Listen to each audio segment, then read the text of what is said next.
Nagu te isegi olete aru saanud, kui ei ole väga vana linnaga, selle linna siis asutasid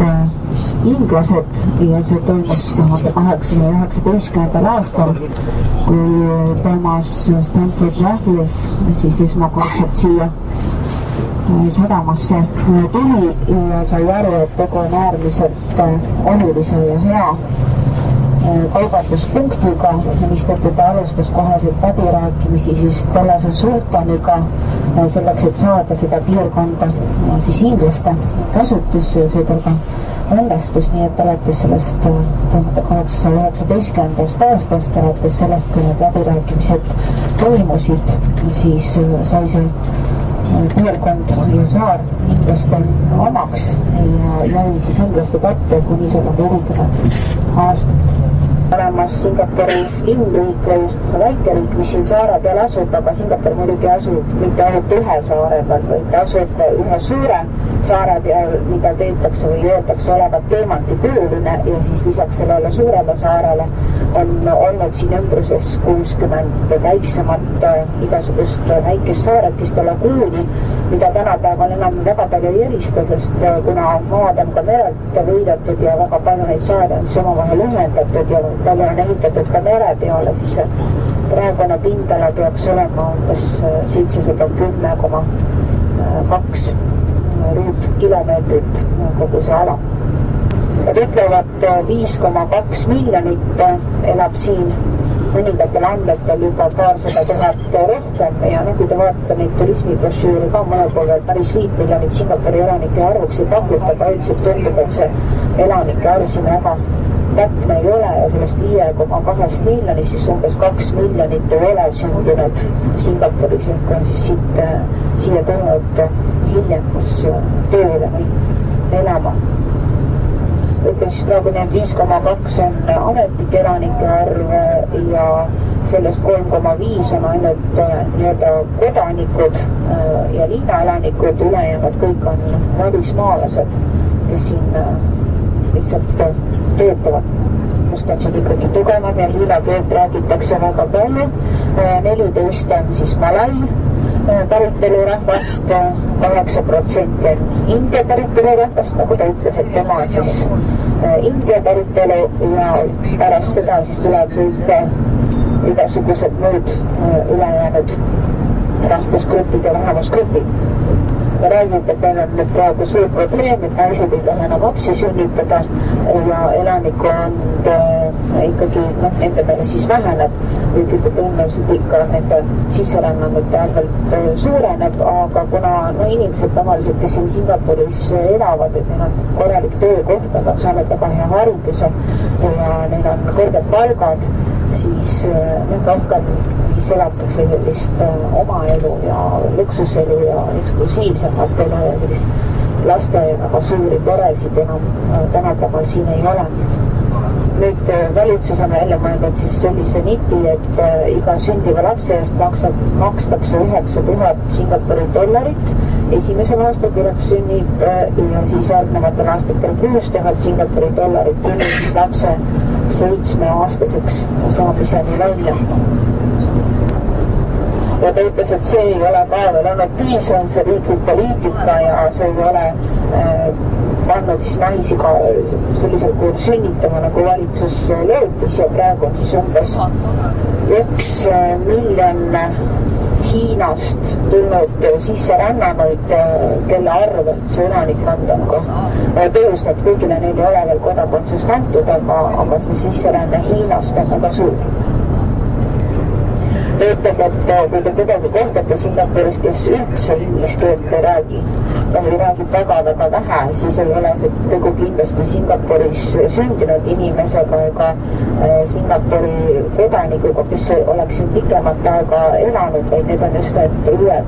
sisserändajad, kes ei ole veel seda inglise keelt sellisel kujul ära õppinud. Muidugi need teised keeled siin ka on ikkagi valdavalt ja väga laialt kasutusel, muidugi hiina keel ka, aga samas ka kõik räägivad ikkagi inglise keelt.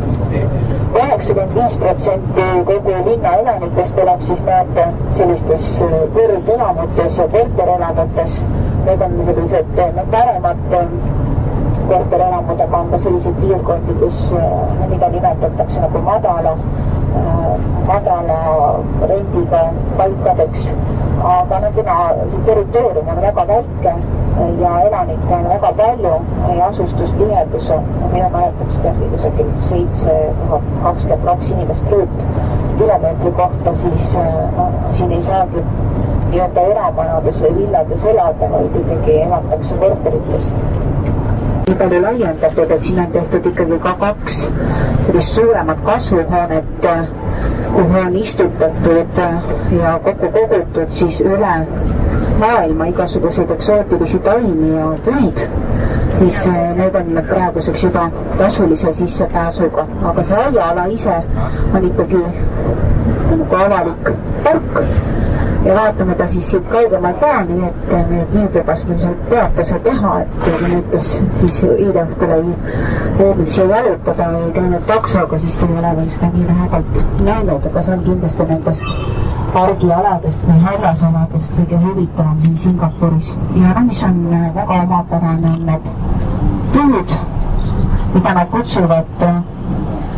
kui otse inglise keeles tõlkida siis superpuudeks ja tegu on põhispuudega ja tegu on, me võiks öelda päikeseelektrijaamaga, sellepärast et seal üleval puude peal on siis päikesepaneelid ja no lisaks on nad kujundatud niimoodi, et need igasugused vähemtaimed ja kõik pluss on lisaks valgustus ja kõik muu, et kaugelt tundub lihtsalt selline põhismets olevat, aga tegu on ikka päikeseelektrijaamaga. Aga siin on selline ööplatvorm või öö peale ehitatud platvorm, siis siit tihtipeale toimub igasuguseid üritusi, näiteks kui on iseseisvuspäeva tähistamine, siis need istekohad olid praegu näha ja siis selline väga eriline sild. Aga vasakul pool on siin nagu ööväljak või öö. Siin on selline huvitav purss ka otse ees, mis praegu paistab siit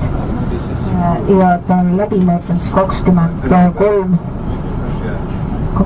meetrit. Kohalikud elanikud, kellel on kindlasti kõrgemad palgad ja neil ei ole ka miinimumpalka ja neil ei arvutata ka sellist nii-öelda keskmist palka või väga raske nii-öelda keskmist palka, aga praegu ütles, et näiteks oskustööline, siis ehitustööline saab 100 $100 päevas, need, kes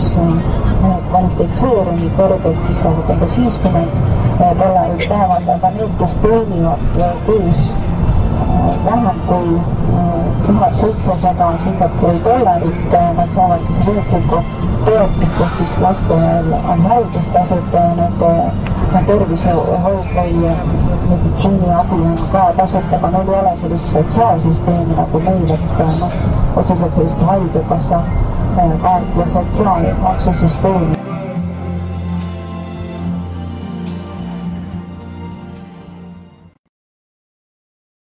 Malaisia, mis on selles mõttes huvitav riik, et ta koosneb siis sellest poolsaarest, mille peal me praegu oleme ja Malaisia koosseisu kuulub ka Borneo saare põhjaosa ja kogu see territoorium siis kokku on umbes 330 000 ruutkilomeetrit ja sellest siis umbes 110 000 ruutkilomeetrit moodustabki see Malacca poolsaar, kus me praegu oleme ja nagu juba jutt oli, siis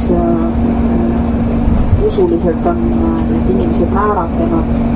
siin ennast enam-vähem niimoodi, et peaaegu 60% on siis islami usku. Islami usk on ka ametlik riigi usk ja hiinlaste seal siis põhiliselt praktiseeritakse budismi ja India omastel siis kõige levinum on ikkagi hinduism, kuigi igasugused šikisid ja India kristlasi ja India moslemeid elab ka siin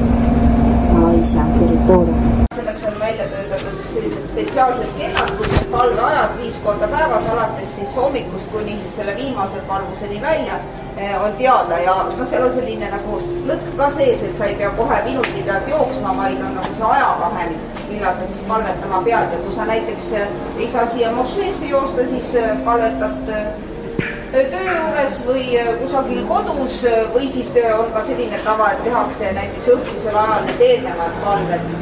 järele ja selleks, et nad saaksid aru, kuhu poole palvetada. Islami usulised siis algused palvetasid Jeruusalemma poole, siis nad läksid tülli ja siis nüüd nad palvetavad Mekka poole ja selleks, et Mekka suunda teada oleks, siis on selline kibla, selline spetsiaalne nagu suunamärk, mille järgi siis näiteks ükskõik kus hotellis oled, siis saad teada, kuhu poole siis see õige palvetamine toimub ja kuhu poole sa pead palvetama.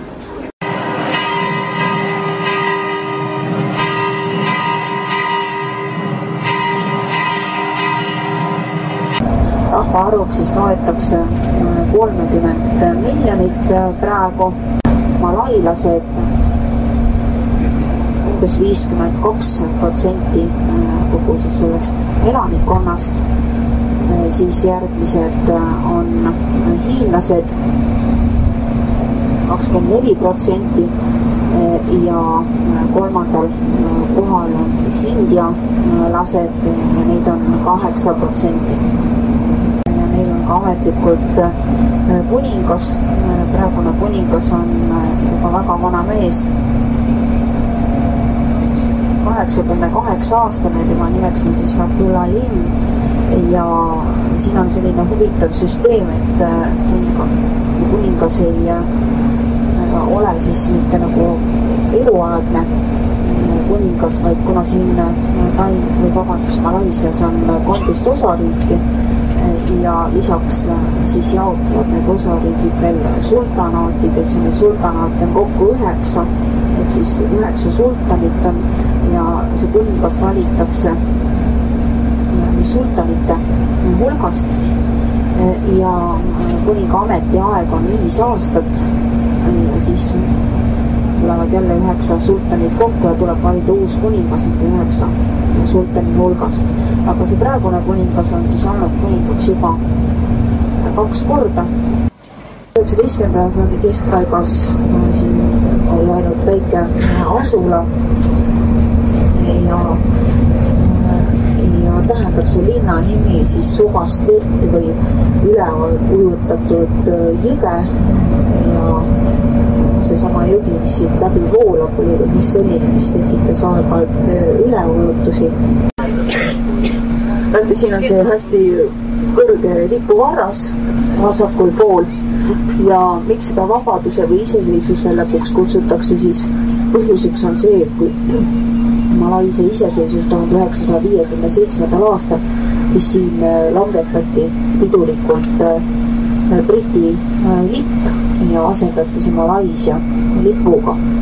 See sündmus toimus siin 31. augustil 1957. aastal.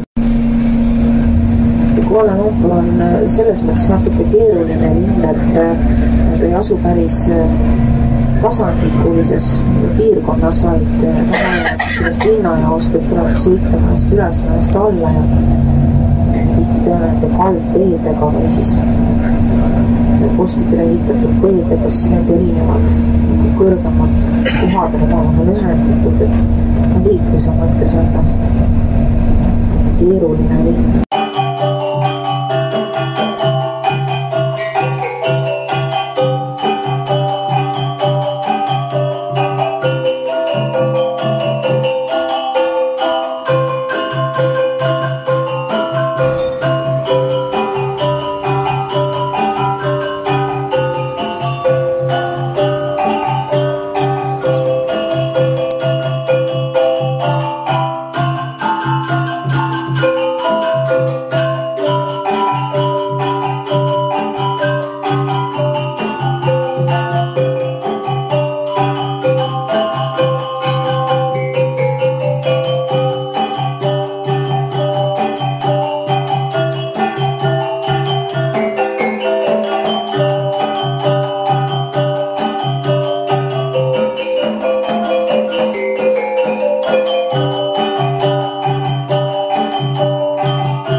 vihmamets, mida me külastasime eile, selline vihmamets, nagu see eilne vihmamets on, seda loetakse nagu Neitsi vihmametsaks, siis puutumatuks vihmametsaks. Siis on teine vihmametsa tüüp, siis vihmametsad enam sellised, nagu siit praegu paistavad paremale ja vasakule, on siis piirkond, mis on juba kunagi maha raiutud või hävinud, aga siis on ikkagi tekkinud enam-vähem sama tüüpi vihmamets peale ja siis kutsutakse taastunud vihmametsadeks. Ja siis on mägimets, mägimets selles mõttes, et mida kõrgemal mägedes puud kasvavad, seda tavaliselt madalamad ja kiduramad nad on, sest üleval mägedes on juba suuremad tuuled ja seal sellist väga lopsakat vihmametsa ei esinegi, kuigi on olemas ka mägi piirkondade vihmametsad, aga alates kõik see, mis on siis 700 ja 800-900 meetrit üle merepinna, seda loetakse juba mägimetsade hulka kuuluvaks. Ja siis on ranniku piirkonna mets ja seda rannikupiirkonna metsa me näeme siis Langkawi saarel. Ega seal Kesk-Ameerika piirkonnas ja Amazonase kandis, et alati giidid rõhutavad selle vihmametsa puhul, et tõitsvaid taimi on vihmametsas, kui vaadata kogu seda kooslust, puid ja põõsaid ja kõike kokku, siis õitsvaid taimi on küllalt vähe ja samas jällegi kõik need õitsvad taimed, mis vihmametsas ikkagi esinevad, nad on sellised väga eriliste õitega ja väga omapärased, mis alati torkavad silma. Kas või see raitlill, mida loetakse nagu selle vihmametsa võib-olla kõige huvitavamaks taimeks, see raitlill on sellepärast omapärane, et ta on tegelikult ikkagi parasiittaim, siis ta alati kasvab ja see õienupp tekib liaani juure külge. Malai lasi enne Sumatra saarelt sisse rännanuid ja nad elavad niimoodi, et mõned siis rändavad ühest kohast teise nagu nomaadidena, aga mõned elavad rohkem paikselt ja siin on need paiksed elanikud, aga kuna neil tõusis ka siin nende suurte üleujutuste ajal detsember, jaanuar, veebruari alguses vesi 3 meetrit, siis neil olid ka mõned majad jäid ikkagi vee all. Ja siis on, et neil pidi olema väga erinev elustiil, et kes millega tegeleb, et nendel seal paremal pool, mis on, et nendel on kautšuki istandus, et seal see istandus on mäe peal, et need müüvad kautšuki. Aga mõned on nii, et puhutöid teevad ja mõned elavad nii, et neil üldse praktiliselt kokkupuudet ei ole kellegagi, ainult mis loodus pakub. Paadisõidu ajal on väga hästi näha neid mangroovisalusid, see mangroovivõsa või rannikuvõsa, tihtipeale siis see ranniku äär on ka väga soine ja vesine ja selleks, et üldse see pinnas seal püsiks, et oleks seda liivapinda, et ei tekiks erosioon, siis peabki olema seal kalda peal sellised taimed, mis seda pinnast kinni hoiaksid ja mangroov on siis selline, mangroov on tegelikult üldnimetus, et mangroovi võsas võivad olla ka erinevad puuliigid ja juba mangroovide liike on palju ja mõnikord seda puid, mida seal siis mangroovi võsas on, kutsutakse manglipuudeks ja seal mangroovisalus siis võivad elada ka igasugused sellised ahvilised ja pärdikud, näiteks ninaahv on üks selline elukas, kes seal mangroovisalus ennast väga hästi tunneb. Ta on selline naljakas ahv, kellel ongi selline eriline nina. Nahkhiiri on Malaisias väga palju erinevaid nahkhiire liike. On siis sellised nahkhiire liigid, mis on väga laialt levinud üle Malaisia ja ka muidugi seal Borne piirkonnas, aga on ka selliseid liike, mis on siis väga haruldased ja miks neid nahkhiiri siis nii palju on, siis põhjuseks ongi see, et kuna see Malaisia koostab ju põhiliselt sellisest lubjakiviahelikust ja neid lubjakivikoopaid on väga palju, siis pesitsuspaigad ja kohad, kus nahkhiired saavad hästi elada, neid on väga-väga palju, et see koobaste võrgustik, koobaste süsteem on äärmiselt suur ja on kõikvõimalikke nahkhiire liike. Eriti levinud on siis selline nahkhiire liik nagu nahkhiired kurdmokad. 86. aastal ametlikult see Langkawi saar nimetati ka ümber, et ei ole mitte ainult punase kotka saar, vaid Kedah sultan siis andis käsu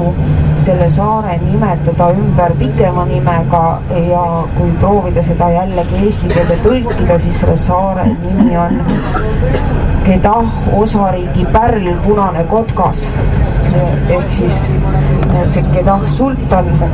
kuna ta pidas seda siis selliseks oma osariigi pärliks või pärlsaareks, kohaks, kus on mõnus aega veeta, siis sellised nimed sellele ametlikule andis ja pärast seda, kui siinne saar pärliks kuulutati, siis hakati ka seda turismindust siin jõudsalt arendama. Kokku siis selles arhipelaagis, kogu selles saarte grupis,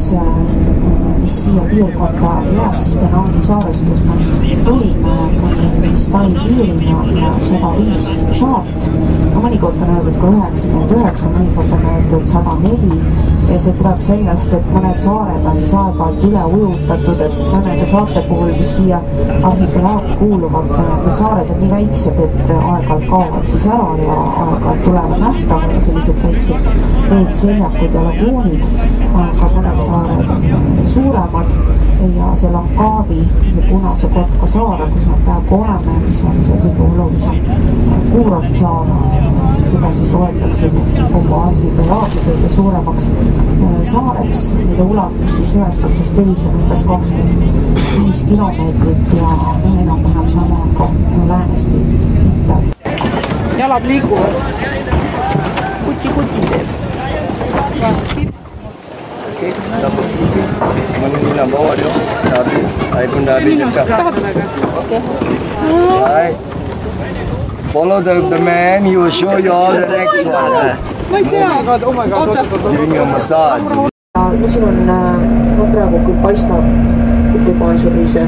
suurlinnaga, kui see Georgetowni see kõrghoonete ala siin praegu näha on, aga tegelikult see saaredel on ka palju väiksemaid asulaid, päris palju erinevaid kalurikülasid ja ka saare siis teisele poole külge lääne piirkonda ja siis palju selliseid asulapaiku, kus elatakse rohkem traditsioonilisel moel ja kus on tõesti palju kalurikülasid ja kus sellist kõrghoonete piirkonda veel ei ole. Aga kõige huvitavamast Georgetowni osast on see vanalinna piirkond, et seal on siis samamoodi, et on see Hiina osa, siis on budistlik osa ja siis on Konfutsiuse õpetuse jälgijate pühamu ja seda siis loetakse üldse selle piirkonna kõige vanimaks ja kõige suuremaks budistlikuks templikompleksiks. Alustati selle ehitamist kusagil 1800 aastate alguses ja seal on nagu budistlikes templites ikka siis Buda kujusid ja kutsutakse seda mõnikord ka 100 Buda kuju templiks, et siis neid Buda kujusid seal erinevates asendites on nii skulptuure kui ka kaunistusi. Igale poole sisse ei pääse, aga sinna kuhu pääseb ja need pühade kuhu pääseb sisse, seal on jälle kord, et tuleb jalanõud ära võtta ja sinna seal on ka nii, et otseselt piletit ei ole, aga nad ootavad siiski mingisugust sellist väikest annetust. Et ametlikult siis Malaisias on 11 riigipüha, aga ainult 2 riikliku püha tähistatakse 2 päeva järjest, et üks on siis Hiina uusaasta saabumine, siis on inimestel vaba päev ja natuke üle kuu aja tagasi see Hiina uusaasta saabus ja väga paljud nendest paberlaternatest ja kaunistustest, mis siin praegu näha on, et need on just sellest uusaasta pidustustest veel siia jäänud, aga näete, siin see tempel on. Ja teine selline püha, mida tähistatakse 2 päeva, on siis Ramadani lõpp, see on siis islamiusuliste taastukuu, mille lõpus siis peetakse selline suur pidu maha ja seda tähistatakse siin ka 2 päeva, nii et Hiina uusaasta siis on inimestel 2 vaba päeva ja Ramadani lõpus on inimestel 2 vaba päeva, aga no Ramadani lõpp siin jällegi liikuv püha, et see võib olla ükskõik millal.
Quiet ways of moving through the dense forests of Asia,